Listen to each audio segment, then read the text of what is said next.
This week on Dak and Jew, we are going over how to make just a standard, plain old salad dressing. Vinaigrette. Vinaigrette. Vinaigrette. Okay, so I used to teach workshops, nutrition and cooking workshops, and this was one of the recipes that we would go over during the cooking portion. And it really relies on your own taste preferences and kind of how you like to make your salads taste. Generally speaking, dressings are 2 to 1 acid to fat, and I like a more acidic dressing. I think Dakota does too. Yeah. But again, it's all based on just like your flavor preferences. Mm-hmm. So if it's too acidic, add a little bit more olive oil. So we're gonna make a salad for lunch, and so I'm thinking about making dressing that's gonna be enough for 2 medium-sized salads. Bloop, bloop. I would say that's maybe 1/4 cup or less of olive oil. Whatever vinegar you have or acid you have, you can use it. So we're gonna use a little bit of apple cider vinegar. You could use lemon juice, red wine vinegar, white wine vinegar, champagne vinegar, balsamic vinegar, sherry vinegar. That might be gross. Maybe.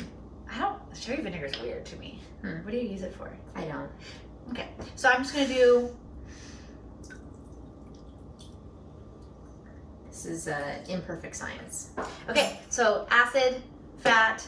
Now we're gonna add a little bit of mustard. This is Dijon. Do a little. It's coming out, so how much? Do a bloop.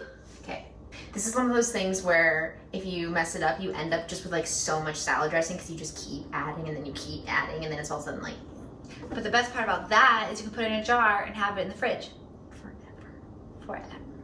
To sweeten our dressing, we are using this pomegranate syrup from Just Date. It's so freaking tasty. If you've ever had pomegranate molasses, you can use it in salad dressings. You can drizzle it on anything, in cocktails, bake with it, in meatballs, like a lamb meatball with pomegranate molasses. Yum. We also could have used maple syrup, honey, just a little sweetener. And then I'm gonna do like a nice pinch of salt. If you're someone who knows you're gonna store this in the fridge for later use, you can make this in a jar and just shake it. Sometimes I will make this and I'll grate in a clove of garlic, do a grind of fresh pepper. The thing that made me like salad personally is realizing how much salt dressing needs. Everything, including lettuce, should be seasoned, and so a really highly seasoned dressing just makes such a difference.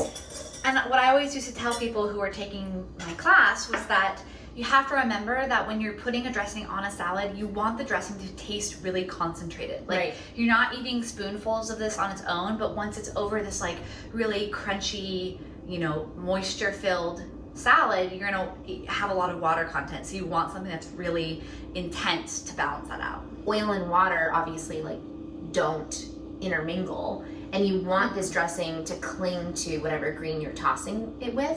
So that's why salad spinners or just really intense drying is a thing. It's not just because you don't want soggy lettuce, which is a very valid reason. It's very valid. Also because you want your dressing to cling to whatever that green is. Like this. So I hate that. Cheers. All done.